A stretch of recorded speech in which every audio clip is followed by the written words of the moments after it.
The late summer light fell gently across the quiet cul-de-sac, painting the driveways and hedges in soft gold, as if the entire neighborhood had been dipped in nostalgia.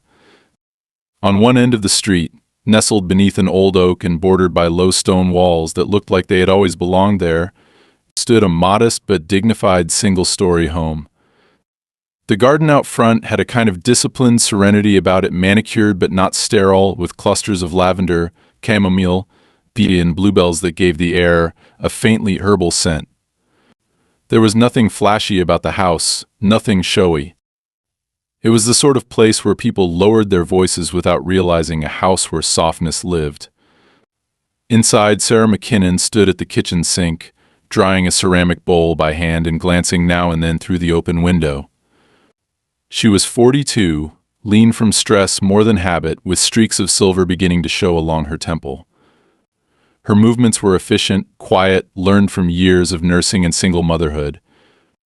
But beneath that practiced calm was a fatigue that reached bone deep, a kind of weariness that didn't show in posture or tone but was unmistakable in the eyes.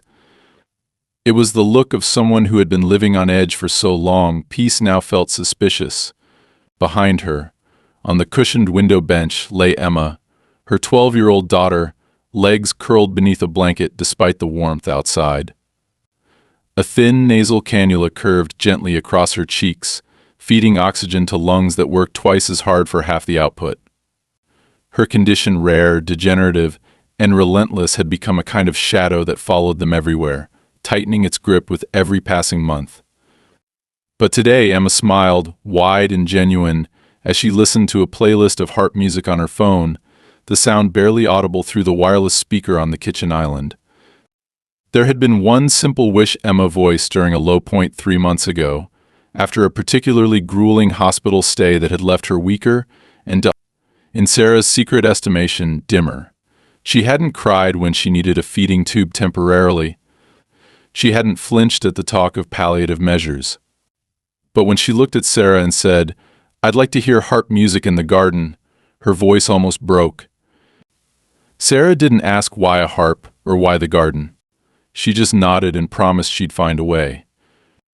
It wasn't a wish on par with theme parks or meeting celebrities, something most children dream of when facing a limited timeline, but Emma was never most children. She wanted softness, stillness, something beautiful, just once, where she could sit and let it happen around her. Sarah had made arrangements through a local arts outreach program. A graduate student from the city's conservatory agreed to play a short set in the McKinnon Garden. They had gone through the appropriate channels, registered the event with the neighborhood association, filed a one-day permit for external noise, invited no more than 10 guests. Everything had been done by the book. The student would arrive just after 3, set up near the garden's southern fence, and play for no more than 45 minutes. No amplification. Just one harp, one musician, and a handful of people gathered in silence. By 2:30, the chairs were set out, white folding ones that Sarah had borrowed from the local community center. A pitcher of ice water rested on the shaded patio table. Emma had been dressed with gentle care, a soft cotton dress, pale blue with a tiny stitched moon near the collar, her hair brushed out, a hint of gloss on her lips. She looked like a memory already. Beautiful, fragile, luminous in that way people are when the world no longer feels like it's built to hold them. The neighbors were aware of the event. Most had nodded politely or waved when Sarah handed out small cards the week before with the time and purpose. "A quiet moment for our daughter," the card had read. "You're welcome to listen from your yard."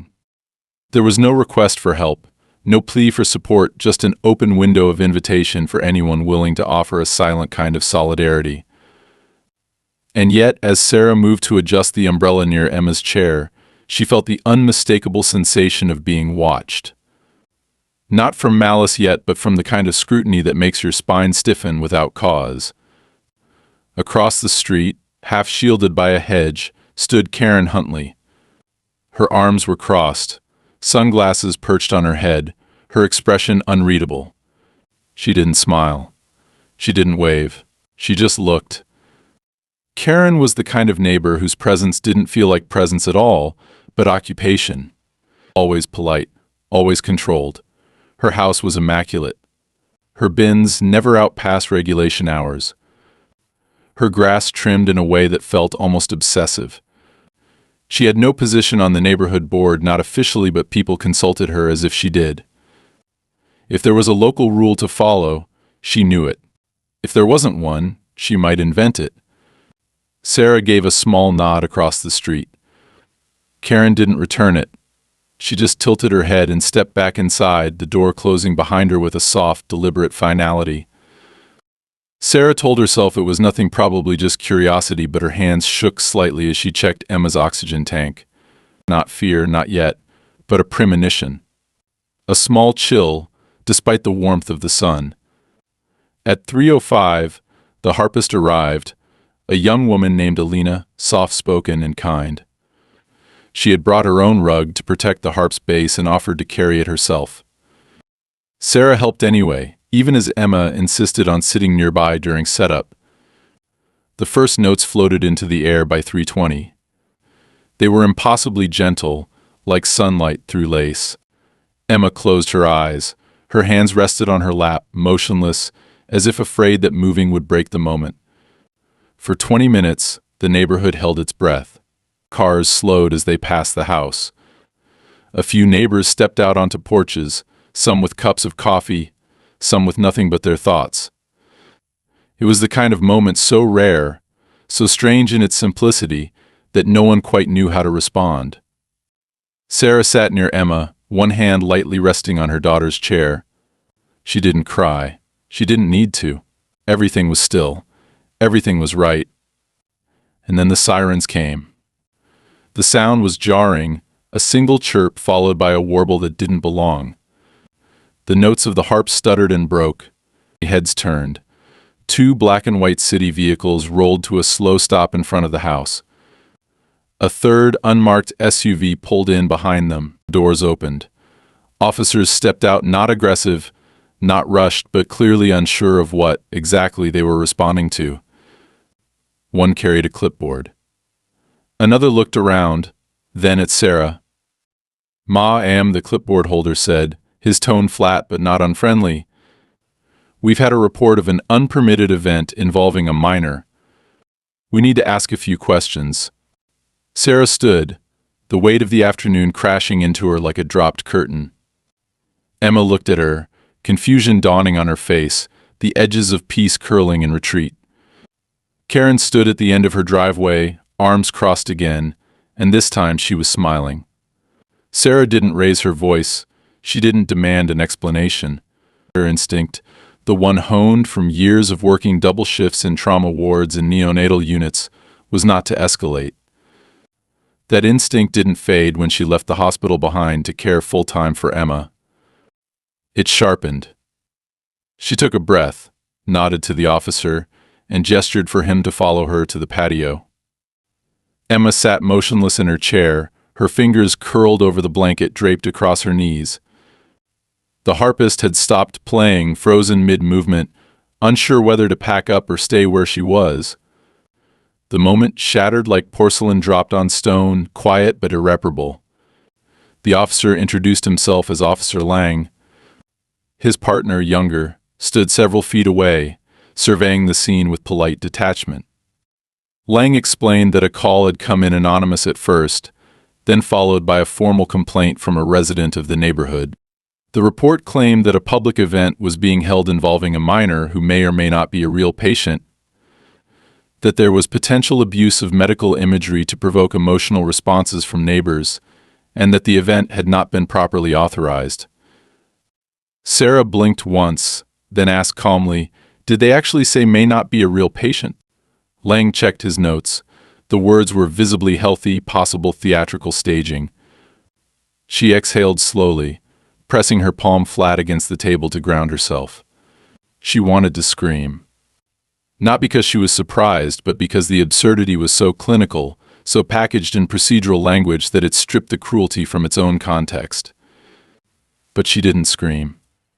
She stood, walked into the house, and returned with a slim folder containing Emma's palliative documentation, the permit for the afternoon's event, the email thread with the arts program, and the emergency notification form she'd filed 3 days prior in accordance with the local noise ordinance. Lang took the documents, flipped through them slowly, then nodded once. "This all checks out," he said. His voice remained professional, but it had softened. "Still, we have to follow protocol. I'll need to take statements from you, the harpist, and if she's able to speak, your daughter." Sarah hesitated for a moment, then turned toward Emma. The girl was already looking at them, her expression unreadable. She nodded almost imperceptibly, then reached for her voice amplifier device, a small speaker clipped to her lapel that helped conserve her vocal energy. When Lang approached her, he crouched slightly to meet her eye level. His posture was respectful, unpatronizing. Still, Sarah watched him like a hawk. Emma didn't say much. She didn't need to. She stated her name, her age, her condition. She explained, in her own composed way, that she had asked to hear harp music because it made her feel calm. That her mother had made it happen with no expectation from anyone. She finished by saying, "I don't understand why someone would call the police about music in a garden." Lang didn't have an answer for that. He just nodded and stood, excusing himself to confer with his partner. As they walked a few feet away, Sarah turned toward the end of the driveway. Karen hadn't moved. She remained rooted to the pavement, her arms crossed, the corner of her mouth lifted in something that was not quite a smile but not neutral either. A neighbor across the street emerged briefly to take a look, then disappeared again behind a screen door. It took less than 20 minutes for the officers to verify the event's legality and conclude that no violation had occurred. There were no citations issued, no warnings given, but the music didn't resume. Alina, the harpist, looked shaken, unsure of whether she should pack her instrument or attempt to salvage what was left of the moment. Sarah told her to go home, thanked her with a quiet squeeze on the hand, and promised she'd follow up later. Emma didn't protest. She simply closed her eyes and turned her head slightly toward the sun. Lang returned the documents, apologized for the disruption, and reassured Sarah that the complaint would be noted as unfounded. He added that, for what it was worth, he hoped the rest of their day would be peaceful. Sarah said nothing. She took the folder, nodded, and waited for the cruiser to leave before moving to wheel Emma back inside. As they passed the flower beds lining the porch, Emma whispered, "Was that because of her?" Sarah didn't answer. Not because she didn't know, but because saying it aloud would make it too real. Inside the house, Sarah helped Emma back onto the couch, adjusted her blanket, checked her oxygen levels, and kissed her on the forehead. Then she went into the kitchen, poured herself a glass of water, and stood there staring at the counter for nearly 10 minutes without moving. Her fingers tapped rhythmically against the glass. Her jaw clenched and unclenched as if arguing silently with itself. She wasn't angry in the traditional sense. She was beyond that. What she felt now was something colder, something that sat beneath the skin and coiled quietly. She opened her laptop and sent a single email to the director of the outreach program, explaining the interruption and asking if the student harpist could be compensated regardless of the performance's abrupt end. Then she sent another to a legal advisor she had worked with when filing for Emma's trust fund. Not to sue. Not yet, but to ask a simple question: what do I do if someone publicly accuses my terminally ill daughter of faking her condition? The response came back within the hour. It outlined the basics of defamation, slander, and the fine line between protected opinion and damaging accusations. It wasn't encouraging. If the complaint had been anonymous, there was little to be done. If it could be traced, perhaps. But Sarah didn't want a lawsuit. She wanted air. She wanted to breathe in her own garden without someone twisting that breath into suspicion. That evening, as the sun dipped below the roof lines and the sky burned low with orange, Emma asked if she could go outside again, just for a moment. Sarah agreed. They sat on the porch together, Emma wrapped in 2 blankets, a soft beanie pulled over her ears. The garden smelled faintly of mint and thyme. The white chairs still sat in rows, untouched since the afternoon. Sarah hadn't had the heart to pack them away. Across the street, Karen stood behind her window. She wasn't hiding. Her silhouette was perfectly visible through the glass. She sipped from a mug, watched, did nothing. Sarah met her gaze for a moment, then looked away, her hand gently stroking Emma's wrist. The silence between them was no longer peaceful. It was waiting, waiting to be broken, waiting to become something else. And it would. 3 days after the police visit, a letter arrived. It wasn't from the city, nor from the local health department, nor any of the usual bureaucracies that tended to announce themselves with seals and carbon copies. This envelope was hand-delivered, slipped into the mailbox without a postmark, folded so precisely it could have been done by a machine.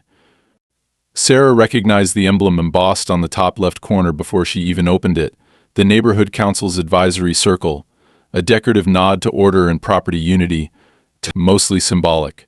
The contents, however, were not. Inside was a formal notice not legally binding, but dressed in enough language to feel like it could be. The letter cited recent public activities creating undue emotional burden on surrounding residents, accused Sarah of hosting unregulated therapeutic gatherings without proper mental health certification, and requested that she refrain from outdoor displays of medically evocative behavior. No signature, just on behalf of concerned parties.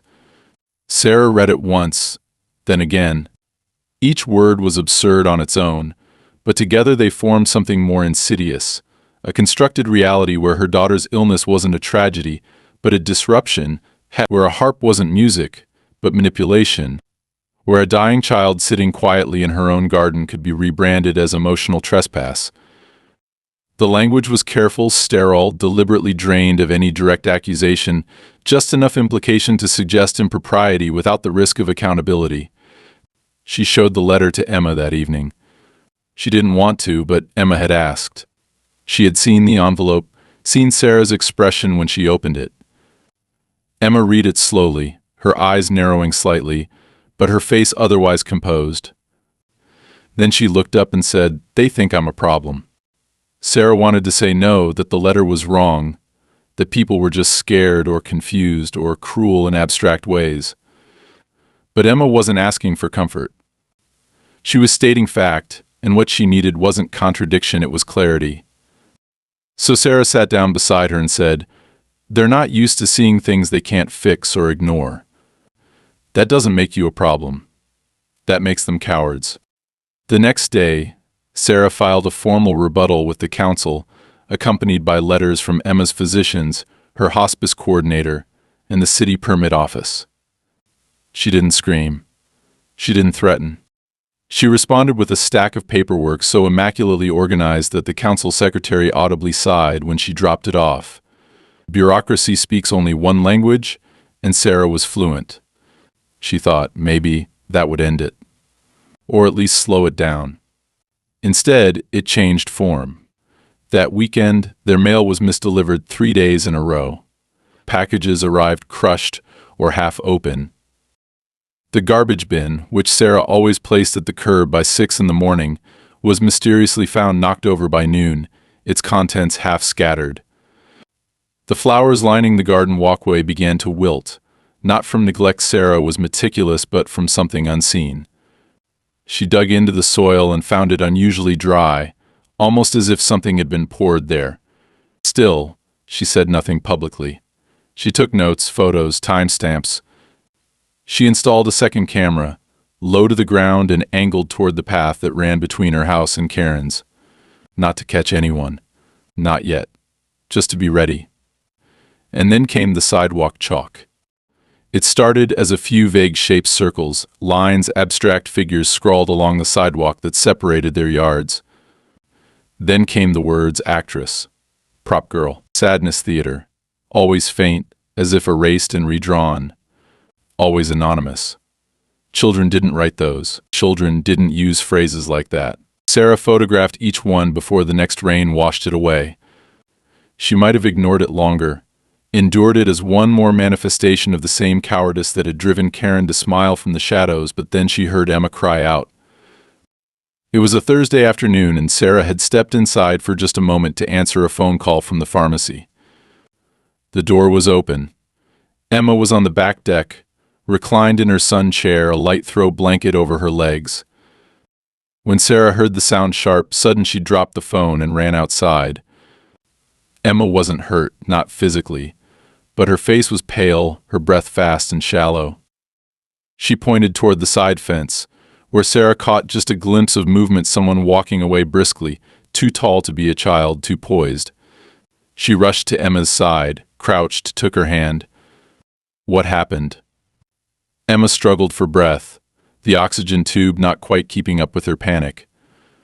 She finally managed. She took a photo. She was behind the fence. I saw her. She aimed her phone at me and snapped a photo. Sarah's blood went cold. She stood, scanned the fence line, then hurried to the front yard, but Karen's driveway was empty. Her blinds were down. No sign of anyone. No proof. Just the trembling in Emma's hands and the weight pressing down on Sarah's chest. That night, Sarah filed a report, not with the council, not with the advisory circle, but with the city ombudsman's office, an external municipal watchdog.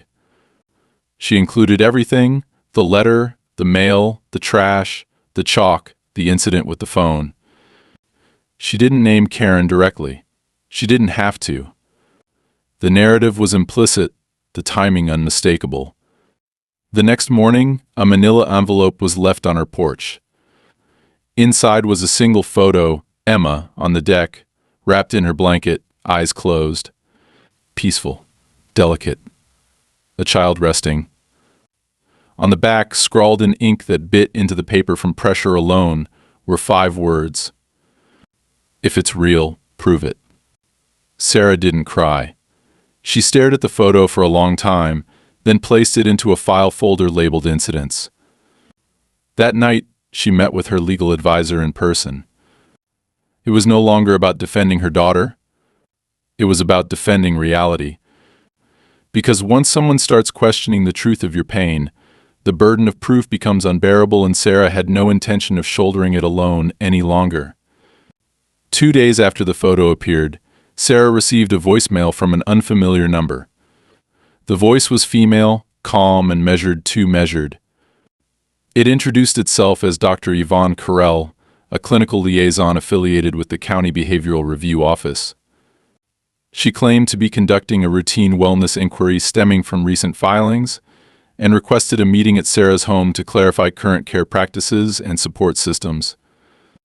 The message was friendly on the surface, but Sarah heard what she was trained to hear: the coded terminology of institutional oversight, not criminal suspicion, but concern, bureaucratic concern, the kind that could escalate quietly if left unanswered.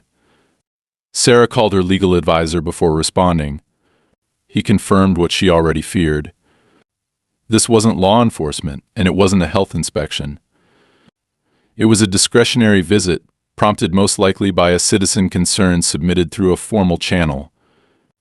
It carried no warrant, no immediate authority, but it was a foot in the door. If Sarah declined, she risked appearing evasive. If she agreed, she opened her home to someone who might interpret her daughter's quiet dying as mismanagement. She scheduled the visit for the following afternoon. Emma knew. She always knew, even when Sarah tried to protect her from the bureaucratic weight of these things. She had a way of sensing the energy shift in the house, the tension in Sarah's voice when she thought she sounded calm. That morning, Emma asked to stay in her room during the meeting. "I'm tired," she said, though Sarah could see that what she really meant was, "I don't want to be looked at like a case study." At exactly 3 p.m., Dr. Carell arrived, dressed in navy slacks, a white blouse, and a clinical detachment that wasn't rude, just polished. She was polite, asked for water, declined coffee, and accepted Sarah's invitation to sit at the dining table, where a folder of documents already waited: updated care plans, prescriptions, physician letters, therapy notes, even the oxygen tank service schedule. Sarah didn't try to soften the presentation. She let the paperwork speak. Dr. Carell leafed through the documents methodically, asking occasional questions. She inquired about Sarah's support system, Emma's social interactions, Sarah's own mental health. Sarah answered without flinching. No, they didn't have family nearby, Yes, Emma had virtual contact with friends through her hospice program's adolescent outreach. No, Sarah had not sought counseling recently because her focus was Emma, and she was managing. She had routines, she had structure, she didn't drink, didn't medicate beyond prescribed sleep aids when necessary. She made meals, cleaned, tracked every medical instruction with a precision that would make any nurse proud. Dr. Carell took notes. Then, as she closed the folder and folded her hands on top of it, she asked, "Do you feel that your daughter's visibility in the community has led to any unintended strain?" Sarah tilted her head slightly. Visibility? Dr. Carell's expression didn't change. Community feedback can sometimes be difficult to navigate, particularly when complex emotional situations are occurring in shared spaces. It was a well-rehearsed line, neutral, sanitized. Sarah leaned back in her chair and said, "Do you mean the harp concert?" "I mean the broader context," Carell replied. "There's mention of a pattern of gatherings, emotionally charged interactions with neighbors, and concern regarding how your daughter is perceived within the environment." Sarah didn't blink. She said, "My daughter sits in the garden. Sometimes people look at her. That's the extent of the pattern." Dr. Carell didn't push. She simply wrote something down, then said the visit had provided useful clarity. She thanked Sarah, left her business card, and assured her that there would be no formal report, but that the file would remain open for now. Sarah closed the door behind her and stood there for a long time, holding the card between her fingers. It was done, but not over. Later that evening, as she and Emma sat on the porch wrapped in their respective blankets, Emma asked, "Was that lady trying to take me away?" Sarah turned to her, startled. "What?" "I heard her voice," Emma said. "She talked like someone who doesn't really want to help. She wants to fix a problem." "I'm not a problem." "No," Sarah said softly. "You're not." They sat in silence until the sun dipped behind the trees.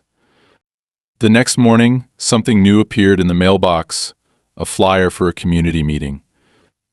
It had been printed hastily, black and white, photocopied from a home printer.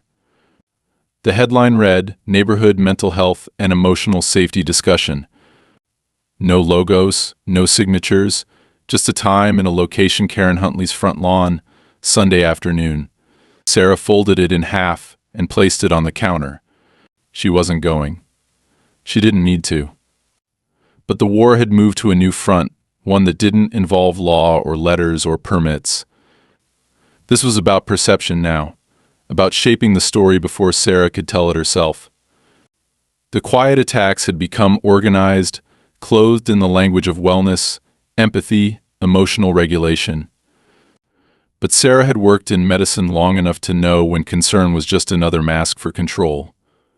She wasn't paranoid. She was prepared. And she wasn't going to let them turn her daughter into a symbol of their discomfort. Sarah had never believed in turning the other cheek. That wasn't how she was raised, and it wasn't how she had survived. As a young nurse working overnight trauma in county ERs, she learned early that silence did not protect you from impact, it just dulled your sense of timing before it hit. Now, sitting at her kitchen table with the flyer from Karen's impromptu mental health meeting crumpled beside her, she understood that the next impact was already in motion. The language had shifted. No longer framed as a nuisance, the presence of Emma's illness was now being coded as dangerous to the emotional climate of the neighborhood. It was no longer about rules or permits or noise. It was about narrative. And whoever controlled the narrative controlled everything else. That Sunday, Sarah stayed inside, as she'd planned. She drew the curtains, not out of fear, but because she refused to let her windows become a theater. From the bedroom, she could still hear it, the polite hum of conversation filtered through portable speakers, folding chairs being dragged across the lawn, the clink of paper cups and trays of gluten-free cookies. She imagined the circle neighbors seated in sun hats and polos, nodding as someone read a pre-written statement about boundaries, about collective well-being, about the mental toll of witnessing suffering they hadn't invited onto their street. They wouldn't name her. They were too civil for that. But the message would be clear: trauma has a time and place, and it does not belong on perfectly landscaped front lawns. She waited until the sound faded before stepping outside. Emma remained in bed that afternoon, tired more than usual, her body quietly retreating from even the smallest exertion. Sarah sat on the porch and stared at the empty street for a long time. She could feel something shifting beneath the surface and unease growing not just in her, but around her. When she stood to go back inside, she found a note tucked into the crack of her door frame. Handwritten. The letters slightly slanted, rushed. "We're sorry," it read. "We didn't speak up earlier. It's not right what they're doing." No signature, no return address. Just those few words. Sarah didn't know who had left it. And she didn't care. Quiet solidarity was not protection. It was camouflage for the people who wanted to feel good about doing nothing. The next morning, an envelope from the neighborhood office arrived. Unlike previous letters, this one bore an official city crest in the upper corner. It was not mailed. It was couriered. Inside was a citation, not a fine, not even a formal violation, but a notice of excessive visual modifications inconsistent with residential guidelines. The source? A small wooden bench at the edge of Sarah's garden. The same bench where Emma had listened to harp music. The same one Sarah had sanded and sealed by hand, not for display but because Emma needed a place to rest while the sun was still warm enough to feel like life. According to the citation, the bench did not conform to approved design aesthetics for front-facing yard elements. It was too rustic, potentially suggestive of informal memorialization, and could be perceived as unsettling in a shared public-facing environment. Sarah read the words 3 times. Then she called the office. She was routed, predictably, to voicemail. She didn't leave a message. That night, under the cover of dusk, she removed the bench. Not because she accepted the citation, but because Emma had already begun asking to sit outside less. The glances from neighbors had changed. They no longer looked the other way, they looked directly, then quickly away, a flicker of guilt passing like a cloud over their eyes. It wasn't about shame, it was about discomfort. Emma had become a disruption to their choreography. She no longer fit the silent symmetry of their street, where everything was orderly, pleasant, survivable. 2 days later, the first complaint arrived through child welfare. Sarah knew the moment she saw the envelope what it was. The department's seal, her name typed in all caps, the heavy envelope with multiple carbon copies inside. She opened it with the same efficiency she used to unseal patient reports in sterile rooms, hands steady, breath measured. The letter detailed an anonymous report citing possible emotional negligence and prolonged exposure to untreated psychological distress, suggesting Emma may be subjected to unnecessary medical dramatization. It asked for a home visit, a review, the full wellness evaluation. Sarah called her attorney. Then she called the hospice caseworker. Then she called the on-call pediatrician from Emma's palliative team. Within 2 hours, she had 3 affidavits of medical legitimacy. Within 4, she had sent a packet to the department with over a dozen documents, including Emma's diagnosis timeline, treatment history, psychological evaluations, and recent physician statements affirming her current home care plan. Still, the appointment was set. Not because there was any evidence of wrongdoing, but because anonymous reports carried procedural weight. A social worker would arrive within 72 hours. If they found nothing, the report would be dismissed. If they found anything ambiguous, the file could stay open indefinitely. Sarah didn't tell Emma right away, but Emma knew. She always knew.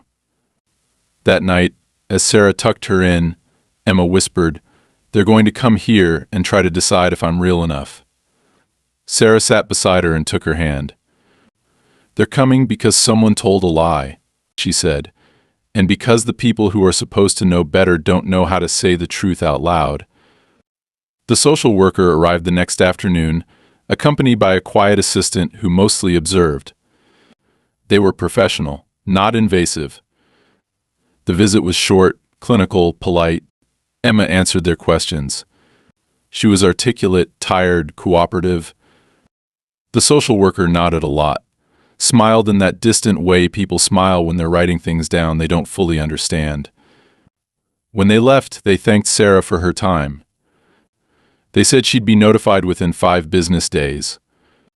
It was during those 5 days that Emma began refusing to go outside. She said she didn't want to be watched anymore, that the garden didn't feel like hers, that even the birds seemed quieter. Sarah didn't argue. She just opened the curtains wider and moved Emma's recliner closer to the window. Then came the letter in the mailbox. No return address, no salutation, just 3 sentences. Public grief is performance. Performance is manipulation. Please grieve privately. Sarah took the letter to her attorney. He was silent for a moment, then asked if she wanted to press for harassment. But the sender was still technically anonymous. The notes were consistent in tone but not illegal. Civil suit might follow, but only after clear attribution. In other words, not yet. That evening Sarah stood at the fence line with her phone, holding it at her side. She didn't raise it. Didn't take a photo. She simply stood there and watched Karen's house, eyes fixed on the windows. She stood there for almost 20 minutes, not blinking. Then she turned and went inside. Inside, Emma asked her what she'd been doing. Sarah answered without hesitation, "I'm letting her know I'm not afraid of being seen," because that's what all of this had become. Not an argument over a concert or a bench or a permit. It was a war over visibility, over who had the right to exist openly, over who got to define what was too much for the neighborhood to look at. And Sarah wasn't going to lose that war quietly. The lights snapped on. Not with urgency, not with drama, just a simple activation of the motion sensor above the garden path. Somewhere near the fence, something shifted. Not loudly, not clumsily, but with precision like a hand moving slowly, deliberately, against wood. Sarah didn't react with alarm. She moved quietly to the front window, careful not to disturb the interior shadows. Through the glass, the garden looked undisturbed at first, still, heavy with the kind of darkness that coats everything in silence. But then she saw a figure near the back gate, low to the ground, positioning something, or perhaps removing it. A sudden flicker of light, artificial and directional, betrayed the presence of a camera. A photo was taken. The figure moved away, back along the hedge line, toward the narrow divide that bordered Karen's property. Sarah didn't follow. She didn't reach for her phone. Instead, she walked to her daughter's room and stood at the door, just long enough to hear the steady rhythm of Emma's breath. Her daughter's form was barely outlined under the soft blanket, her chest rising with slow determination. Sarah remained there for a moment, pressing one hand flat against the doorframe, grounding herself. Then she returned to the kitchen, and wrote on a notepad with surgical calm, "They're building a case where silence equals madness." The next day, she filed a formal report with the city attorney's office. She didn't name anyone. She didn't have to. She submitted a collection of documents, carefully curated and time-stamped, medical reports, police records, social services correspondence, screenshots of anonymous notes, and photographs of the yard, and a log of interactions that no longer looked coincidental. The file didn't demand justice. It documented erosion of safety, of space, of dignity. By the time she returned home, a new display had appeared. 12 small orange flags had been planted in the grass along the curb in front of her home. Each was numbered, sequentially, and aligned as if part of a survey grid. They were not part of any city order. She took a photo and sent it to her attorney. That evening, she received word from a former colleague in code enforcement. A neighbor had requested a driveway inspection based on aesthetic disruption and early signs of erosion. The flags were unofficial, but the inquiry was real. Later that same day, a silver car pulled up in front of her house. It remained there for a while before a single sheet of paper was tossed from the window. Sarah waited until the car left. When she unfolded the note, she found the same hand-pressed aggression in the language as before. I've spoken to others. A child should be protected, not displayed. She deserves peace. So do we. Please reconsider how you're choosing to grieve. There was no signature. Sarah copied the note and filed it with the rest. Then she contacted the city's office for public safety mediation, not out of hope, but out of principle. A hearing was scheduled, not legal, not binding, but public. An opportunity to document what had been happening in the only language the community still respected, process. Karen received an invitation to speak. So did Sarah. So did the neighbors who had submitted noise complaints, appearance complaints, emotional disruption complaints. They all declined to speak, except Karen. Sarah didn't tell Emma about the hearing until the day before. She expected resistance or fear. Instead, Emma said, "Don't let them turn me into a reason for your anger. Just tell the truth, even if they don't believe it." The room where the mediation was held was deliberately sterile white walls, fluorescent lights, rows of folding chairs. Karen sat straight-backed, hands folded neatly in her lap, dressed in soft tones that projected reason and civility. She looked unbothered, perhaps even expectant. She spoke first, calmly outlining her concerns. Her words were cloaked in community care, couched in emotional vocabulary designed to soothe. She spoke of the difficulty of confronting illness in public spaces, the burden of shared grief, the responsibility to preserve the emotional health of residents. She never said Emma's name. She never needed to. Sarah rose when it was her turn. She didn't bring documents. She didn't need to. She spoke slowly, without embellishment, without rhetorical flourish.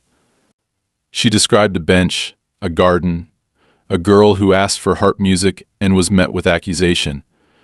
She described late-night photos, anonymous notes, false claims, and how her daughter, a terminal child, now refused to leave the house because the neighborhood had decided she was a threat to their comfort. She asked only one question at the end. How exactly is a child quietly dying in her own home disrupting your peace? There was no answer, only silence. Karen left without speaking again, not flustered, not ashamed, but changed. The small confidence in her step had dissolved into something that looked very much like retreat. When Sarah returned home, she found a blank envelope in her mailbox. Inside was a single printed sentence. "Thank you for not folding." She read it once, then she burned it. She wasn't interested in quiet alliances anymore. Not in anonymous gratitude or careful sympathies. She hadn't done this for validation. She had done it to make herself and her daughter impossible to erase. The silence after the hearing did not arrive as a relief, but as something colder and more ambiguous. No apologies were issued, no verdicts handed down. But something shifted, not dramatically, not visibly, but enough to notice in the subtle ways people moved on the street. The glances that once lingered now flicked away quickly. Conversations that once halted at the sight of Sarah's car now continued, but with strained neutrality. The sidewalk chalk stopped appearing. The mail arrived on time. The trash bins remained untouched. Karen's windows stayed shuttered for days, and when they reopened, the blinds were angled away from Sarah's home. There were no further complaints filed, no letters, no anonymous notes. It wasn't reconciliation. It wasn't justice. It was the uneasy quiet that follows a failed attempt at soft eradication. Sarah hadn't won. She had simply refused to be removed. Emma's health declined gradually as they had expected, but something else declined alongside it: her interest in interacting with the outside world. She still asked about the garden, about the weather, about the sounds of the wind and the lavender, but she no longer asked to be taken outside. She preferred the space by the window, the large recliner angled just enough to catch the late afternoon light, where she could still feel the sun without being exposed to the eyes that once measured her as spectacle or fiction. Sarah never pushed. She moved the furniture to follow the light. She opened the windows when Emma asked. She read aloud softly when the girl's energy ebbed, and when it returned briefly they played simple games, exchanged quiet jokes, pretended for an hour or two that the air around them wasn't thinning. The hospice nurse visited regularly, efficient and kind, never overstaying. She offered suggestions, slight adjustments to oxygen flow, minor tweaks to dosage. Once, when Emma was asleep, she asked Sarah how she was holding up. Sarah gave the answer she always gave: "I'm managing." The nurse didn't press. She simply placed a hand on Sarah's shoulder, just long enough for the gesture to be understood as real. Neighbors kept their distance. A few left baked goods on the porch. One returned the bench that had been flagged and removed, placing it by the side gate with a note that read, "We should have done better." Sarah left it there for 2 days before moving it inside the garage. It wasn't anger. She simply didn't want a relic. She didn't need symbols. What she needed was time, and it was shrinking. In those final weeks, Sarah stopped checking the mailbox. She paid bills online, let the newspaper pile up. Her focus narrowed to one thing, only keeping Emma comfortable, keeping the days soft and intact. One morning, Emma asked if she could sleep without the machine just once. Sarah hesitated, then agreed. She sat beside her all night, listening to the rhythm of her breath, the pauses between, the fragile return. At dawn, she turned the machine back on, and neither of them spoke about it again. When the end came, it came without chaos, no sirens, no emergency, just stillness. Sarah was holding Emma's hand, humming something she couldn't remember the name of. Something Emma had once said reminded her of wind chimes on a foggy day. There was no final word, no dramatic parting look. Just an exhale that didn't return, and the feeling of everything contracting into a silence so complete it felt like the house itself had stopped breathing. The arrangements were simple. There was no funeral. Emma had asked not to be made into a gathering. Instead, Sarah coordinated a small scattering at the base of the oldest tree in the nearby preserve. No one came. No one was invited. She went alone. She wore Emma's favorite scarf around her wrist and left a paper crane in the roots. Afterward, she returned to the house. It felt larger. The light sharper, the quiet more permanent. She didn't cry. She cleaned. She opened all the windows. She put the bench back in the garden. Then she sat in it, not to remember, not to mourn, but because it was there, and she was still there, and she had nowhere else to be. Sometime later days, maybe weeks, a letter arrived. Not anonymous. Not aggressive. It was from a city official, someone who had been at the mediation but had never spoken. The letter was short, formal, restrained. It acknowledged the public nature of the complaints, the absence of legal wrongdoing, and the precedent Sarah had now set by refusing to disappear. It ended with a single line: "You reminded us that the definition of peace cannot exclude the presence of pain." Sarah folded the letter and placed it in a drawer. She didn't need it. She already knew. She continued to live in the house, quietly, without hostility, without fear, without permission, because grief was not a performance. And her daughter had never been a disruption. She had only been visible, and now she was everywhere,